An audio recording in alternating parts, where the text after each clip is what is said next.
गुजरे ज़माने की बात होती तो सोचता कि हाँ ऐसा हुआ करता था। 80s में 90s में बहुत ज़्यादा दहेज को लेकर मौतें होती थी और तब तो यही होता था कि बहुओं को, पत्नियों को लोग जला देते थे।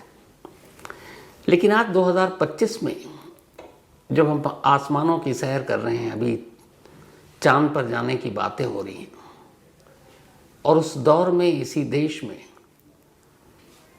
एक सास, एक पति, एक जेठ, एक देवर, एक ससुर मिलकर एक पत्नी, एक बहू और एक बच्चे की मां जो है आग के हवाले कर देते हैं। दिल्ली के करीब जहां इस वक्त मैं बैठा हूं, मुश्किल से 25 या 26 किलोमीटर की दूरी होगी जिस जगह यह वारदात हुई। तस्वीरें कलेजा चाक कर देने वाली हैं। हमारे देश में अभी एक बड़ा जोर शोर से नारा चलता है, बेटी बचाओ बेटी पढ़ाओ। इस वारदात के बाद एक लाइन और जुड़ती नजर आ रही है, बेटी बचाओ बेटी पढ़ाओ बेटी जलाओ। आपको याद होगा अभी पिछले हफ्ते 10 दिनों तक सुप्रीम कोर्ट के 5 अलग अलग जज, पहली खेप में 2 और दूसरे में 3, बाकायदा देश की सबसे बड़ी अदालत में बैठे थे। फैसला ये करना था कि एक जानवर यानी कुत्ता इंसानी बस्तियों में रहने लायक है कि नहीं है, उसे वहाँ रहने दिया जाए या फिर उसे बाहर निकाला जाए। फैसला हो भी गया। लेकिन असल मानों में जानवर कौन है? कम से कम वो कुत्ते वफादार हैं। अब जानवर हैं तो कभी भौंकते भी हैं, कभी काट भी लेते हैं, लेकिन रिश्तों को जलाते तो नहीं है। लेकिन इंसान के रूप में छुपे इन जानवरों का क्या करें, जिन्हें लालच और जिनके लालचीपन की वजह से न जाने कितनी ही बेटियां, बहुएं और पत्नियां जला दी गई। आप शायद यकीन नहीं करेंगे, NCRB national crime record bureau का एक डेटा है, अभी हाल का ही, और उनके 5 साल की अगर मैं डेटे पे नज़र डालूं तो एवरेज हर साल 7,000 आ रहा है।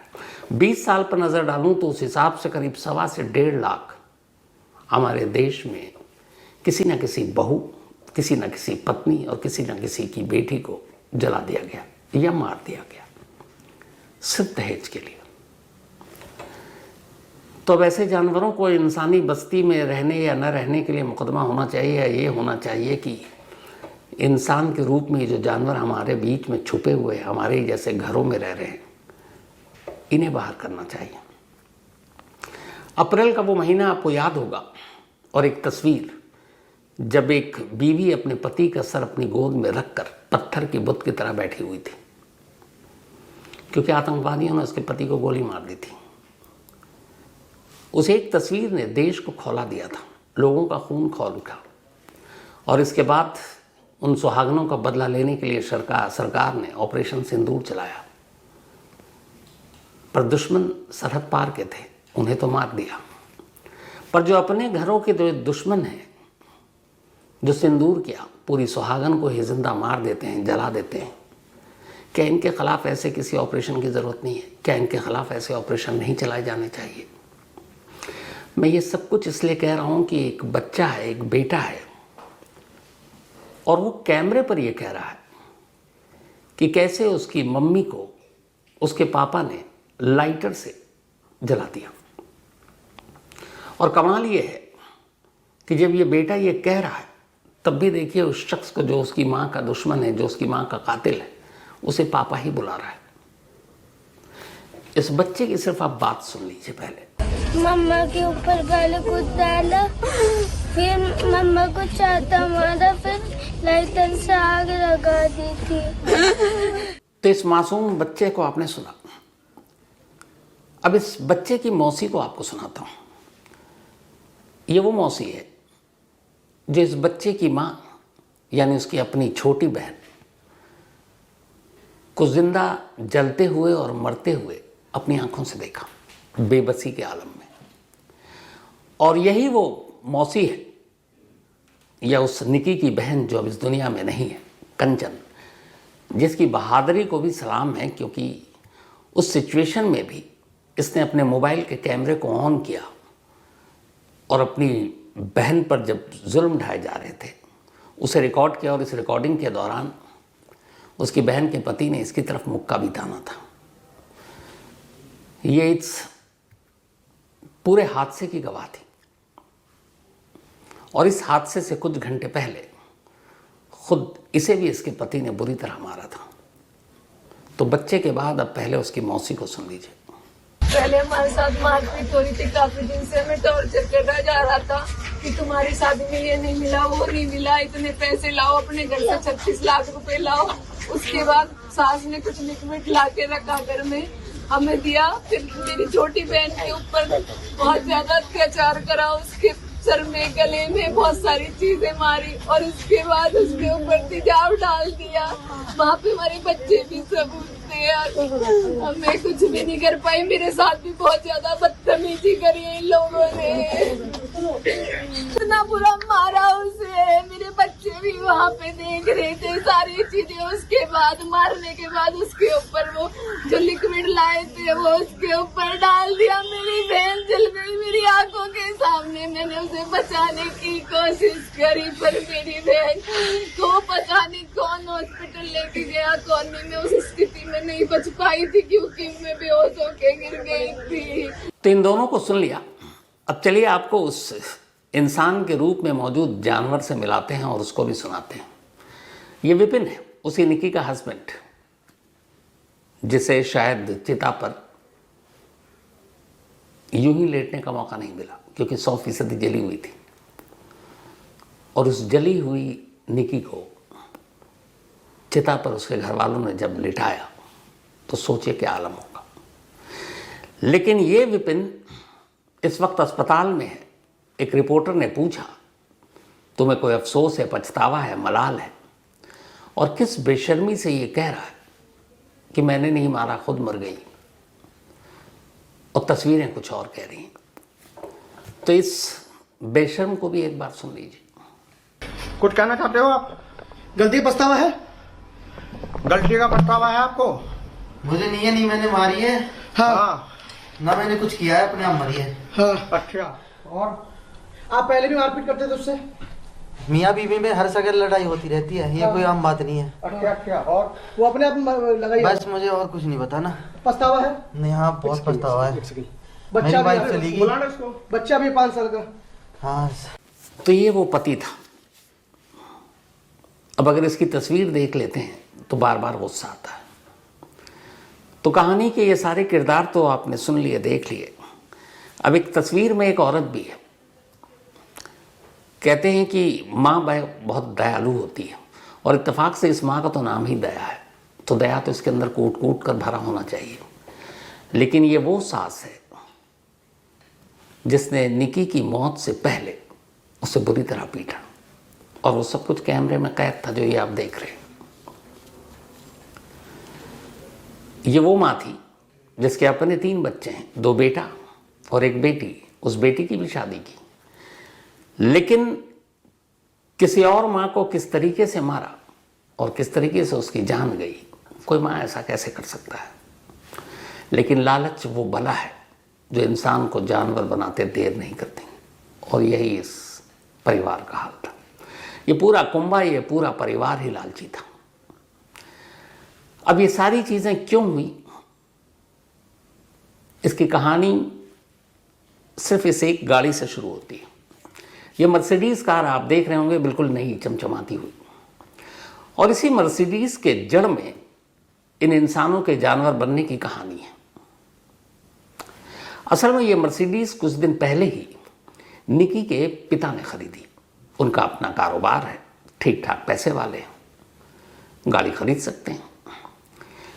लेकिन निकी के ससुराल वालों को ये बर्दाश्त ही नहीं हुआ कि उसके घर वाले तो नई गाड़ी ले रहे हैं, हमें तो कुछ दिया नहीं, तो हमें भी पैसे दो या ऐसी गाड़ी दो, और नहीं तो पैसे दो तो हम गाड़ी खरीदेंगे। मतलब कायदे से खुद की हैसियत नहीं मर्सिडीज़ या मोटरसाइकिल खरीदने की, लेकिन उन्हें चाहिए। क्यों चाहिए? क्योंकि उन्होंने उनकी 2 बेटियों को अपने घर में लाया ब्याह कर, तो उनका हक बनता, उनकी बपौती है कि शादी की है तो बेटी की कीमत अदा करो, जिसे हम आप दहेज कहते हैं। और बस इसी बात पर जो गुजरे ज़माने की बात होती थी वो आज के दौर में देखने को मिली।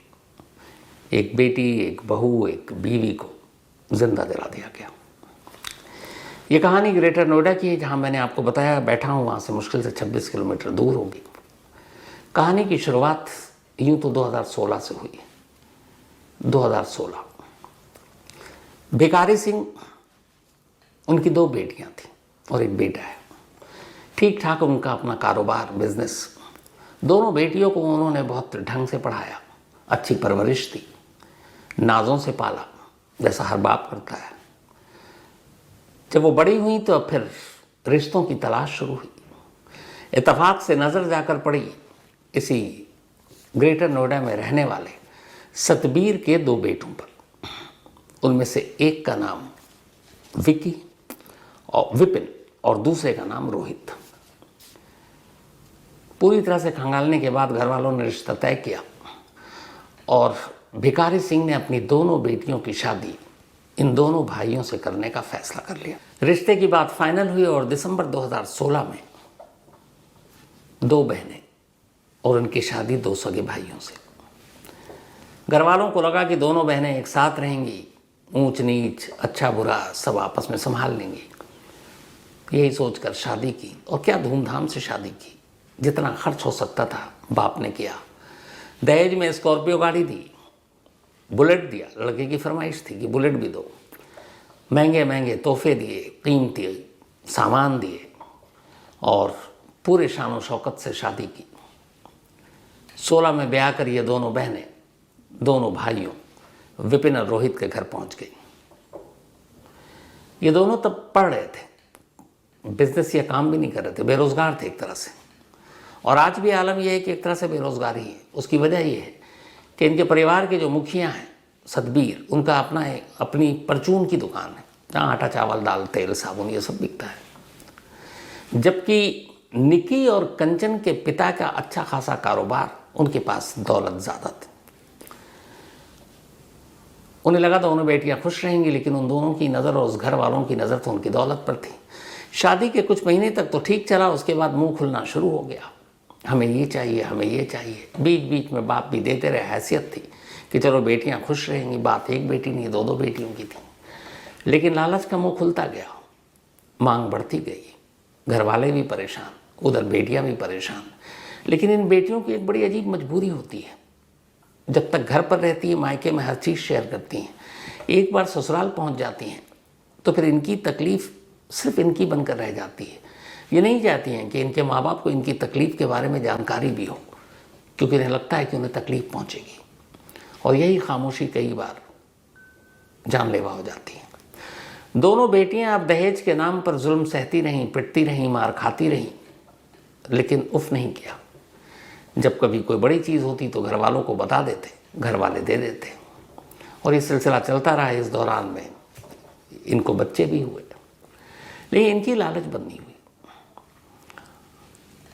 परचून की दुकान पर बड़ा बेटा रोहित तो फिर भी कभी कभार चला जाता, छोटा विकी तो सिर्फ आवारागर्दी ही करता, कोई काम नहीं। अब जब कोई काम नहीं करेगा तो ऐसे लोगों के जेब खाली होते हैं और उन जेबों को भरने के लिए दूसरों की जेबों की तरफ नज़रें गड़ाते हैं। और विपिन की नज़रें जो थी वो अपने ससुराल की तरफ थी। ये सब कुछ चलता रहा। इसी दौरान पिछले हफ्ते एक मर्सिडीज़ खरीदी गई, भिखारी सिंह ने खरीदी। ये खबर ससुराल तक पहुंची, विपिन और रोहित तक।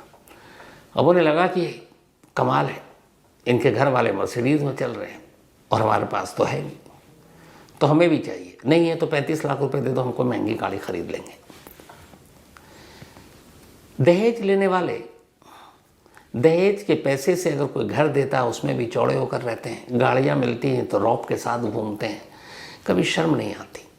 मैं तो कहता हूँ कायदे से वो भिखारी कहीं बहुत ज़्यादा बेहतर है जो सड़क पर भीख मांगते हैं, हाथ फैलाते हैं, खुलेआम भीख मांगते हैं और लोग देते हैं। क्यों? क्योंकि उनकी असलियत हमारे सामने है कि यार ये भिखारी है, भीख मांग रहे हैं। लेकिन शादी के बाद दहेज के नाम पर ये जो भीख मांगते हैं इन्हें तो शर्म भी नहीं आती।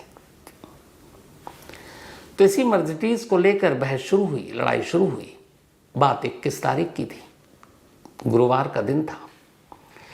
गुरुवार से पहले बुधवार की रात बड़ी बहन कंचन के पति रोहित ने उसे बुरी तरह पीटा घर में।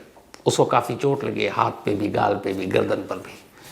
और वजह यही गाड़ी और दहेज कि तुम्हारे माँ बाप तो ऐश से रह रहे हैं, हमारे लिए भी मांगो। वो पिटाई हुए अगले दिन 21 अगस्त की तारीख आ गई, गुरुवार का दिन। अब बड़ी बहन से शुरू हुआ जुल्म छोटी बहन पर आया। अब निकी को पीटना शुरू कर दिया। पहले पति ने पीटा, फिर सास ने पीटा। इत्तेफाक से उस वक्त कंचन घर पर थी निकी की बड़ी बहन। उसने मोबाइल निकाला और इस जुल्म को अपने कैमरे में कैद करना शुरू कर दिया। देखा उधर विपिन ने कि उसकी भाभी शूट कर रही है, वो उसे धमकाता है और उसकी तरफ मुक्का तानता है मोबाइल के कैमरे पर। यहां पे ये स्टोरी खत्म होती है। इसके बाद फिर अगली तस्वीर आती है। यही निकी जो इस घर की सीढ़ियों पर बैठकर कभी रील बनाया करती थी, उसी रील पर एक आग का गोला बनकर ऊपर से नीचे बदहवास भाग रही है। तस्वीरें दिखा भी नहीं सकता हूं आपको। उसकी चीख कानों के पर्दे फाड़ दें। इत्तेफाक की बात यह है कि अगर ये दो चीज़ें कंचन ने अपने मोबाइल पर शूट न किया होता तो इस घर के अंदर 21 अगस्त को क्या हुआ किसी को पता भी नहीं चलता। और 21 और 22 अगस्त तक किसी को पता भी नहीं चला। जब आग लगी और आग के शोलों में लिपटी हुई थी निकी, पता नहीं उसको किसने अस्पताल पहुंचाया। अस्पताल ले गए, उसकी मौत हो गई। लेकिन यह खबर अभी भी घर के अंदर और निकी और कंचन के घर वालों तक थी, थोड़े बहुत मोहल्ले के लोगों तक। 21 गुजरा, 22 गुजरा, 23 तारीख आ गई। 23 तारीख को अचानक ये दोनों तस्वीरें, एक पिटाई की और एक आग के शोलों में लिपटी बदहवास भागती निकी की, जब सोशल मीडिया पर आई और देश ने देखा और पूरा देश सिहर उठा। इसके बाद पुलिस हरकत में आई। उधर घर वालों को भी एहसास था कि उन्होंने क्या किया। पूरा घर घर छोड़कर भाग चुका था, सिवाय बड़ी बहू जो अब घर में थी। छोटी बहू अब इस दुनिया में ही नहीं थी, और बच्चे। लोगों का गुस्सा, सोशल मीडिया पर ये विजुअल, उसके बाद मीडिया में ये खबर। यूपी पुलिस के अब तेवर बदले, ढूंढना शुरू किया गया और सबसे पहले जो हाथ आया वो वही विकी। और कहानी वही आई। विकी भाग रहा था, उसको गोली मारी पैर पर, लंगड़ाता हुआ वो आया, फिर अस्पताल आया और बेशर्मी से अस्पताल के बेड पर बैठकर झूठ बोल रहा है। इसके बाद फिर बारी आई उसके सास दया को गिरफ्तार करने, वो भी भागी हुई थी। फिर जेठ रोहित यानी कंचन का हस्बैंड, वो पकड़ा गया और आखिर में ससुर सतबीर पकड़े गए। सभी कोने में दुबक कर कहीं भागने की कोशिश कर रहे थे। सारे पकड़े गए और इसी बीच में अब एक वीडियो भी नया सामने किया जा रहा है कि ये शायद खुद पर ही मिट्टी का तेल, डीजल या पेट्रोल जो भी कहें, हालांकि पुख्ता तौर पर कुछ नहीं है। और इस घर में इन दो बहुओं पर जो जुल्म हो रहा है उसके 1000 सबूत हैं। आखिरी सबूत तो इस पिटाई की ही है, और उससे भी बड़ा सबूत वो बेशर्म झूठ जो बोल रहा है अस्पताल में बैठकर। चंद पैसों की खातिर एक लड़की, जिसकी अभी उम्र भी क्या रही होगी, 30 साल भी उसने शायद पूरा नहीं किया, लेकिन अपनी मौत मरती कभी पता नहीं। जिंदगी मौत तो ऊपर वाले के हाथ में होती है, तो पूरी चिता पर लेटती, फिर चिता की आग जलती। लेकिन यहाँ तो ससुराल में ही, जीते जी घर में ही उसकी एक तरह से चिता जला दी गई, और ये दौड़ती हुई चिता थी। ऐसे इंसान के रूप में मौजूद जानवरों के बीच में क्या कहा जाए। और ऊपर से ये जो हमारे दहेज और दहेज के चलते होने वाली मौतों को लेकर जो कानून है, जो मतलब दकियानूसी, पुराना, सुस्त, उसके बारे में भी क्या कहें। आप दिमाग पर गौर कीजिए, ध्यान से सोचिए और सिर्फ बताइए मुझे कि आज तक इस देश में दहेज से होने वाली किसी मौत के लिए किसी को फांसी की सज़ा दी गई है? बिल्कुल नहीं। बल्कि दहेज और दहेज के लिए होने वाली मौत के बाद जो लोग पकड़े जाते हैं, वो जितनी जल्दी जेल जाते हैं उतनी जल्दी जेल से छूट भी जाते हैं। तो जब कानून ऐसा होगा, लालच इस कदर होगी, तो फिर आज किसी की बेटी कल किसी और की बेटी होगी। ये सिलसिला वैसे भी बरसों से चलता आया, चांद सितारों के दौर में हम पहुंच चुके हैं, लेकिन अभी भी तो वही हुआ। हालांकि मेरा मानना है कि इसमें एक गलती उन बेटियों के माँ बाप की भी है जो सामने वाले के लालच का मुंह भरते हैं। कोई भी शख्स बेटी देकर किसी पर या किसी को अपने घर में ब्याह कर जो लाता है, कोई भी लड़का, वो एहसान नहीं करता ना उसके घर वाले। अगर यही और सारे बेटियों के बाप ये तय कर लें कि वो अपनी बेटियों की शादी किसी लड़के से करेंगे ही नहीं, तो सोचिए शादी की ज़रूरत तो उन लड़कों की भी, फिर उनका क्या होगा। राजस्थान में एक गांव आज भी है जहां बेटियों को उस वक्त मार दिया जाता था, तो आज वहां एक पूरे गांव में जितने भी लोग हैं वो सब कुंवारे हैं। कुंवारों का गांव कहा जाता है, क्योंकि बेटियां उनको खुद ही मार दिया तो मिलेगी कहाँ शादी के लिए, वंश कहाँ से बढ़ाओगे।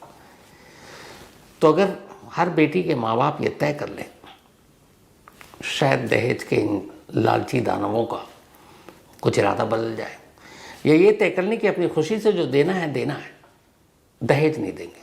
और कम से कम जिसने मुंह खोला तो उसको तो सवाल ही नहीं, बल्कि उसके मुंह पर एक जन्नाटेदार थप्पड़ देंगे। ऐसा हो। और दूसरा, अगर कानून साथ दे, इस तरह का सख्त कानून की जो भी ऐसी हिम्मत करे किसी की बेटी को जलाने के लिए, किसी बहू किसी पत्नी को, तो ऐसी सज़ा दे कि आदमी सोच कर ही लरज़ उठे। पर मालूम नहीं वो दिन कब आएगा, क्योंकि जैसा मैंने कहा, गुजरे दौर की बात तो समझ में आती थी। ऐसा लगता था कि पुरानी कहानियों में सुनते थे 60, 70, 80, 90 के दशक में कि बहुओं को, बेटियों को, बीवियों को जिंदा जला देते हैं दहेज के लिए। बट आज के दौर में 2025 में बैठकर अगर देश की राजधानी से 20-25 किलोमीटर दूरी पर ऐसी घटना, ऐसी वारदात हो, तो फिर लगता है कि हम हैं कहाँ, किस दौर में जी रहे हैं। आसमान की हकीकत कुछ और हो सकती है, चांद सितारों को हम खंगालने की बातें कर सकते हैं, लेकिन ज़मीन पर तो हमारे लिए सब कुछ वही है, बदला कहाँ है।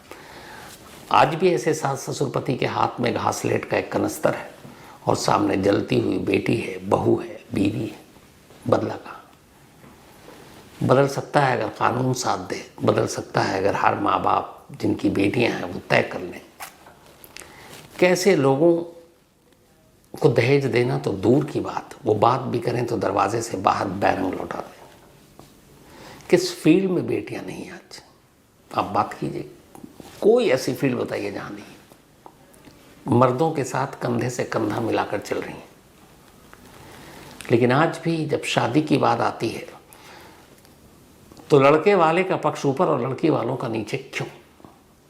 किसने बनाया? सोचने की ज़रूरत है, क्योंकि बेटियां, लड़कियां अपनी तकलीफ़ें अपने माँ बाप से शेयर नहीं करती हैं ससुराल जाने के बाद। ये फैक्ट है। खामोशी से मरती रहेंगे अगर हम सब खामोश रहेंगे। इसलिए ज़रूरी है कि इसके बारे में कदम उठाना चाहिए। इस अफसोसनाक कहानी में इतना ही। आपसे मुलाकात होगी अब कल रात, तब तक अपना और अपनों का ख्याल रखिएगा। Thank you very much.